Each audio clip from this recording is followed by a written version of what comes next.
Rahayu para kadang kinasih.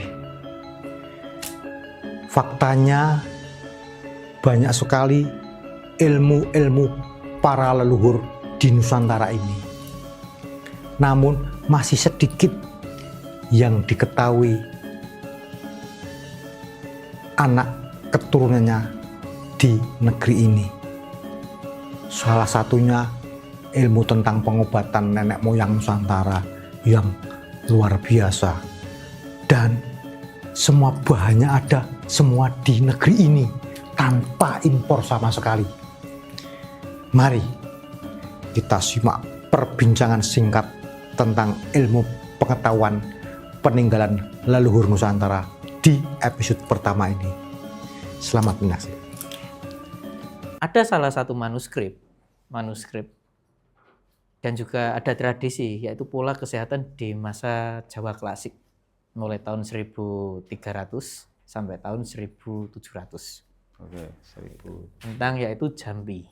Oh, jambi, jamu ya Mas, jamu nih. Kalau saya mengenal jambi sebagai bahasa yang lebih halus dari jamu. Oke, lanjut Mas. Sebenarnya mohon maaf, kalau jambi kita artikan sebagai jamu saja, Pak. Itu menurut saya, ini menurut pribadi saya nggih, itu kurang lengkap. Oh, kurang lengkap. Monggo. Karena di dalam jambi itu ada prosedur, cara pembuatan, pemilihan bahan. Terus yang kedua itu ada yang namanya manekung. Setelah manekung, baru yang namanya itu pengujian di diri sendiri sebelum disajikan ke orang lain. Itu. Dan bentuk jambi itu beraneka macam, tidak hanya yang diminum, tapi ada yang buat mandi, dibuat rendaman. Ada juga yang dibuat sebagai wewangian rumah, wewangian hewan pun juga butuh jambi. Oh, ya, berarti non sewu niki wewangian itu juga termasuk jambi dalam juga termasuk jambi. Literatur apa? Jambi-jambi ini tadi termasuk jambi lah ya. Termasuk jambi. Oke. Ini saya juga hal baru gitu. Kalau ternyata parfum, minyak wangi itu termasuk dipelajari dalam jambi. Oke, lanjut Mas.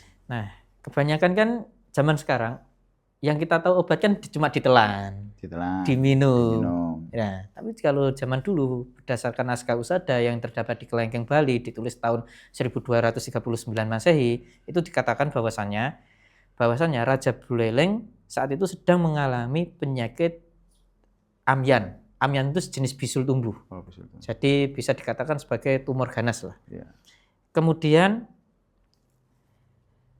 Resi Ambahu Leleng memberikan minyak-minyak khusus yang terbuat dari mutahan ikan paus.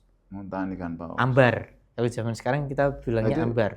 Tapi dia mencari lah ya, walaupun susah dicari. Dicari Pak. Dan nggak semudah yang kita pikirkan langsung dapat. Ini susah. Sistemnya mencari yang pertama, para resi pada masa tersebut yaitu melakukan yang namanya nyepi. Jadi sebelum mencari mereka nyepi dulu untuk mendapatkan petunjuk. Itu sama dengan nyepi yang sama. Oh, sama aja. Nyepi yang tanpa makan, tanpa minum, tanpa cahaya di dalam gua atau di dalam tempat lain, yang penting sama, yang penting nyepi. Pati geni lah gitu bahasanya. Kenapa harus ada nyepi? Karena ketika nyepi frekuensi otak kita menjadi ke bawah dan kita bisa mengakses kinerja otak kita secara besar. Dan ketika kita sudah mengakses gelombang otak kita secara besar, di situ ada pemetaan. Oh, yang banyak ikan pausnya di daerah mana, kan gitu. Jadi menemukan istilahnya, melihatnya itu secara mengembangkan pemikiran secara pemetaan geografi, tapi secara menyepi tadi. Kalau nggak nyepi kan nggak bisa itu. Fokusnya kurang gitu. Oh, ternyata di daerah Kediri di sana banyak sekali ikan-ikan paus yang sedang pindah wilayah, imigrasi. Nah, akhirnya diutuslah para tumenggung, para utusan untuk mencari ambar. Nah, kemudian ditemukan ambaran sesuai petunjuk tadi. Sesuai pemetaan petunjuk tadi. Ambar itu kemudian disuling, diproses Pak, hingga menghasilkan minyak. Tapi di fermen dulu atau langsung disuling? Disuling aja. Oh, disuling aja. Disuling. Pertama ambar kan dijemur, terus kan minyaknya netes. Oh, dijemur ya. Gitu. Nah, minyaknya netes, kemudian minyak itu masih diproses lagi dengan beberapa bahan. Seperti kerang laut dangkal. Oh, dicampur ya. Betul. Terus amrasi gajah. Amrasi gajah itu lemak gajah. Itu. Wah, itu dapatnya juga pakai manekung tadi. Ya pakai manekung untuk ya, menentukan ramuannya ukurannya. Ya. Ya, ukurannya. Kalau ramuannya tadi kan ada. Kalau ramuannya biasanya itu sudah ada yang namanya catatan dari turun temurun sebelumnya. Ada bukunya lah. Ada bukunya lah. Tabib mempelajari ini kitab buku ya, oke. Tentunya sang tabib juga bersekolah. Gitu. Ada jenjang lanjutnya. Ada jenjang, ya. Ada nasabnya kalau dalam Islam. Ada urutannya. Jadi jelas. Sebelumnya sudah ada yang mempelajari lebih dulu. Tinggal memperbarui lebih baik, lebih bagus. Betul. Misalkan saya sekolah ke Bapak, berarti saya dapat nasab ke Bapak, Bapak dapat nasab ke dia kan gitu. Terus dengan jelas ilmunya. Terus saya mengembangkan sendiri dengan ilmu yang ada sekarang. Misalnya sekarang berkembang banyak peralatan kan akan lebih mempercepat lah ya. Nah, lanjut. Kalau di zaman dulu tidak hanya peradaban, ilmu sama modern, Pak, tapi siklus, geografi, karena kan setiap tahun kan penduduk tambah banyak, hutan tambah ditebang, geografi tanah semakin naik, air lain semakin musim lain sebagainya berubah. Nah, kita juga sesuaikan dengan pemetaan geografi kalau zaman dulu itu. Nah, kemudian setelah selesai semua aturan pakai. Nah, sebelum dipakaikan ke raja, dia harus memakaikan ke diri sendiri, diminum. Ini beracun apa enggak? Oh, beracun. Paling enggak beracun atau enggak ya? Iya. Karena misalkan kalau itu penyakit baru kan enggak tahu. Enggak tahu. Paling enggak beracun atau enggak dulu. Betul. Ya. Oh, misalkan aman enggak beracun. Di kulit enggak ada rasa perih atau terbakar, enggak menyakitkan. Diusapkanlah ke raja. Ya, diusapkan ke raja, kemudian sembuh. Nah, daging tumornya itu ngempes gitu ya, hilang sedikit demi sedikit. Betul. Gitu. Hilang sendiri, dalam enggak langsung hilang, Pak, tapi ada proses. Kalau di naskah Buleleng dikatakan sebagai pancayuswana. Pancayuswana sekitar 4 bulan pengobatan. Oh, pancayuswana itu 4 bulan. 4 bulan. Pancarasa itu 4 minggu. Itu dan lain sebagainya. Nah, yang saya terkejut lagi ketika saya di Belanda, harga ambar per 1 gram itu tembus di harga 100 juta. Mutahan paus, memang mahal. Bisa diriset sekarang, bisa dilihat di Google itu. Mas, itu cara muntahinnya gitu. Maksudnya nek muntah kan enggak bisa ditakai. Enggak, muntahnya itu biasanya kalau paus kan cenderung menggunakan nafasnya kan paru-paru mamalia. Dia itu ketika mau lahiran pasti akan memuntahkan ambar itu.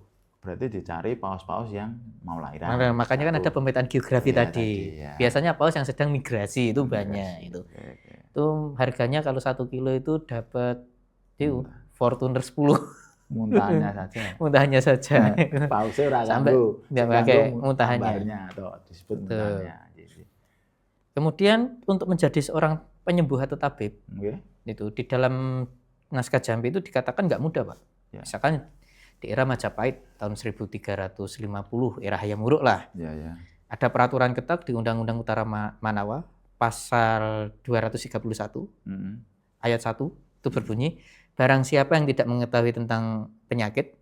Itu sebentar, itu undang-undang yang membahas tentang apa, Mas, yang dibahas kita? Undang-Undang Utara Manawa itu Undang-Undang Pidana Kerajaan Majapahit, Pak. Undang-Undang pidana, jadi membahas masalah pidana aja. Iya, masalah hukuman pidana. Kalau sekarang malpraktek lah. Malpraktek, itu. Dibahas ada undang-undang pengaturannya. Barang siapa yang tidak mengetahui tentang obat-obatan, tidak mengetahui tentang penyakit, tidak mengetahui tentang cara penyembuhannya seperti apa, tidak mengetahui tentang mantra aja udah dimasukin, Pak. Mantra dimasukin.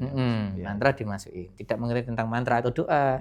Tapi di orang itu nekat untuk melakukan praktek atau penyembuhan. Jika orang yang disembuhkan seorang jelata kan rakyat, dia tidak sembuh, tapi mati, maka dia akan dikenakan denda 10 laksa. 1 laksa itu 1000 meter. Jadi 10 hektar. Kalau yang diobati itu raja, terus dia tidak sembuh, tapi mati, dia akan ditenda 100 laksa. Tapi kalau yang diobati seorang brahmana, resi, yai, dan lain sebagainya, yang guru-guru itu tidak sembuh bahkan mati, dia akan dihukum mati. Setara dengan yang dihilangkan nyawanya. Betul. Itu. Berarti itu artinya apa ya? Seorang penyembuh pada waktu itu mempunyai kemampuan yang luar biasa. Luar biasa, Pak. Karena resikonya kan nyawa sendiri. Resikonya di prasasti penanggungan yang baru saja ditemukan sekitar tahun 2022 itu dikatakan bahwasannya di Kadewa Guruan Penanggungan, yaitu sekolah tentang kesehatan di penanggungan, atau kerennya itu akademi lah, akademi kesehatan situ, dari 1000 orang yang lulus cuma 1, Pak. Serang memang ketatnya pengajaran tentang kesehatan di masa tersebut. Penanggungan ya, Mas? Penanggungan Jawa Timur. Ya, Mojokerto. Oh, jadi istilahnya itu dia juga ada sekolahnya, keluar dari sekolah masih ibaratnya kena undang-undang tentang pengobatan. Disumpah dulu. Disumpah dulu, dia juga kena undang-undang pengobatan. Pengobatan kalau malpraktek. Cukup beresiko. Cukup beresiko. Artinya posisi tabib pada waktu ya sangat luar biasa menurut saya. Dia ilmunya itu tinggi lah, sampai ibaratnya juga mental, spiritual komplit. Karena untuk ibaratnya mendapatkan sebuah bahan material tadi, dia harus manekung tadi, nyepi tadi, sampai mendapatkan bahwa di sana yang ada. Jadi dia tidak berburu manual gitu ya. Kalau sekarang kan berburu manual nih. Misalnya terkenal daerah Tripang, di daerah sana kita mau mencari Tripang. Ada klarifikasinya kalau dulu, ukurannya, terus termasuk beratnya. ada umurnya gitu. Umur ambar itu misalkan paus muda memutahkan itu juga nggak laku, Pak. Nggak laku. Berarti minimal umur paus umur paus itu di atas 80 tahun. Itu baru laku. Jadi oke. 80 tahun. Wah, itu tua banget ya. Jadi artinya apa ya? Mengetahui seekor paus berumur selama itu kan juga tidak mudah. Ada keris khusus, Pak. Ada keris khusus. Ada penandanya. Ada penandanya, ada alatnya lah. Ada alatnya. Tak kira kita lihat kalau mungkin kita sering bersinggungan sama hewan-hewan ternak lah. Kita tahu lah mungkin ya ayam itu usianya 1 tahun, 2 tahun kita mungkin mudah, tapi kalau paus kan kita tidak bersinggungan ya. Tapi memang ada, bahkan sekarang di Museum Radia Pustaka, Museum Keraton itu masih ada, yaitu tombak untuk bentuknya tombak yang ada kayak jangkarnya itu. Itu masih ada lurus, ada miringnya itu. Lah itu kan dibuat dari besi khusus, terus logam khusus yang ketika disentuhkan dengan benda objek tertentu, terutama dari paus misalkan ambar itu, sentuhkan aja, ujung besinya bisa berubah karena zat senyawa pada logam ini dengan zat senyawa yang ada di ambar itu saling bertemu, Pak. Dan ini tergantung warnanya. Misalkan warnanya jadi hijau, ini baru usia muda. Gitu ya. Ini warnanya jadi hitam. Betul. Tapi dia balik lagi enggak, Mas? Ketika setelah bereaksi dia nanti enggak balik, Pak. Balik. Karena yang memutahkan kan sudah berumur. Kalau umur kan nggak bisa dibalikkan. Dari warna misalkan merah, ini baru umur 10 tahun enggak. Jadi di sekolahan para tabib dulu sudah diklarifikasi ini bahannya, ini umur sekian, warnanya ini, pakainya logam ini, pakainya pusaka ini, keris ini, kan gitu, Pak. Wah, jadi dia alatnya banyak ini untuk mendeteksi bahan-bahan yang dia butuhkan. Itu ibaratnya pusaka-pusaka laboratorium lah harus sekarang. Kalau mungkin sekarang kita memandang itu sebagai sebuah pusaka ya, tadi makanya unsur klinik bisa muncul karena dipikirnya pakai keris enggak masuk akal lah gitu loh. Ternyata dia itu sebuah penanda karena secara logamnya dibuat khusus agar dia mendeteksi sebuah bahan, misalnya mengandung asam lah, mengandung racun, dan seterusnya. Ngaten ya Mas, kita itu kalau di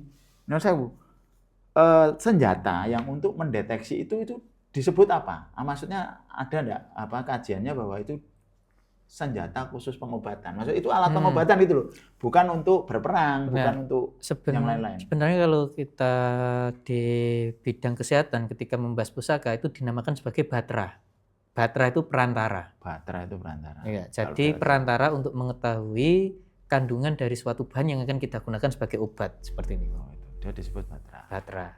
Jadi disebutnya batra aja. Batra, tapi bukan kalau pusaka. Secara literatur juga disebutkan batra. Batra. Jadi itu menyimpulkan batra itu bukan sebuah pusaka bagaimana, Mas? Kalau boleh tahu. Di kita serat, saya membaca serat itu kan terbacanya batra nih. Ya tahu batra misalnya yang tadi bentuk melengkung tadi misalnya. Itu kita menentukan bahwa itu ternyata bukan pusaka, artinya bahwa ini adalah alat kesehatan gitu. Itu contoh menyimpulkannya seperti bagaimana itu, Mas? Orang zaman dulu kan sampai sekarang terkenal orang Jawa, mulai dari era Mataram kuno abad 8 sampai Majapahit, sampai Demak, sampai Mataram, itu terkenal penuh dengan sastra dan sanepan. Jadi resi-resi Brahmana zaman dulu, betul, itu menyebut batra itu sebagai sebuah kayu yang dibentuk sebagai sebuah kapal besar di mana orang-orang yang ada di kapal tersebut diangkut dari darat ke kapal itu sakit, kemudian turun dari kapal ke darat itu sembuh. Nah, itulah dinamakan perantara.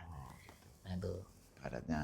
Itu simbol dari batra atau perantara-perantara alat-alat yang dijadikan sebagai media untuk mengetahui kandungan zat tertentu dari sebuah bahan. Jadi ini kan sudah terkuak juga ya bahwa istilahnya sebuah pusaka dipakai itu bukan sekedar untuk klinik, istilahnya coba jabu lah istilah gitu ya. Jadi kalau sekarang kan udah beredar itu sebuah dipakai untuk coba jabu, seolah-olah cuma begini aja atau seolah ditempelin begitu dia. Itu ada benarnya, Pak? Ada benarnya. Ada benarnya itu. Jadi tidak hanya unsur secara fisik ya, maksudnya fisik tadi kan berubah warna nih, tapi juga ada unsur secara non fisik. Oke, betul. Ya, jadi misalkan kita ke dukun atau ke paranormal, mesti kita lihat ya ini keris lah gitu ya. Di film-film aja lah, jangan gambarkan lingkungan.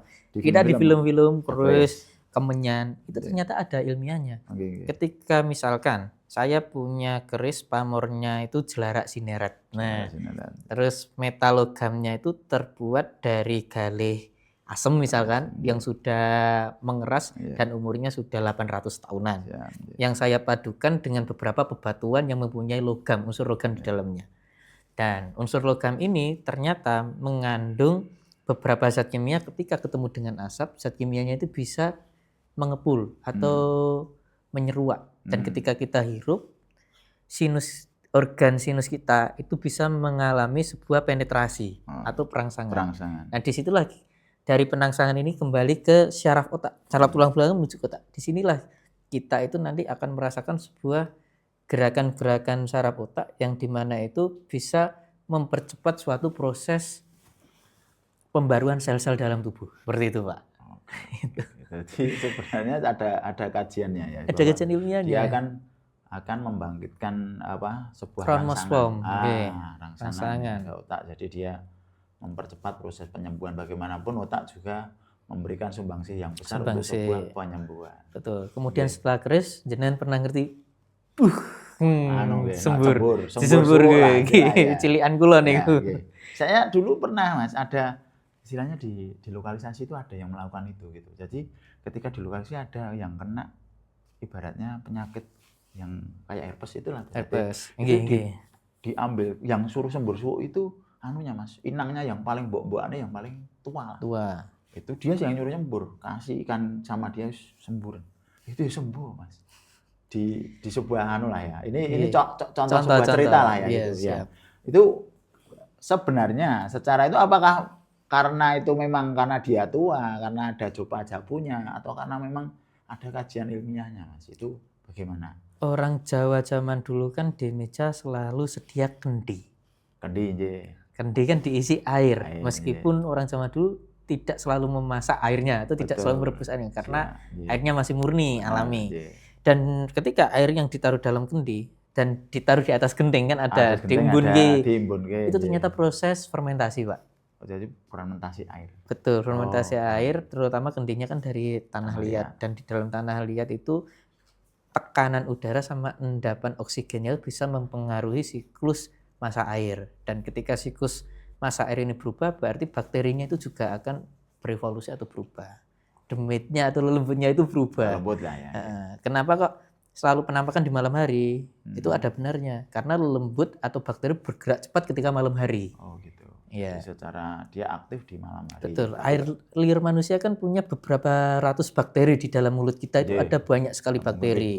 Ribuan bakteri. Ketika ketemu sama air ini, bakteri satu bakteri lain saling berkomunikasi, saling bersinergi, terus disembur dengan rempah-rempah tertentu yang sudah di dalamnya, itu langsung bisa untuk menetralkan penyakit-penyakit atau memperbarui sel-sel saraf, sel-sel kulit yang rusak sehingga gelodoki nanti jadi gitu.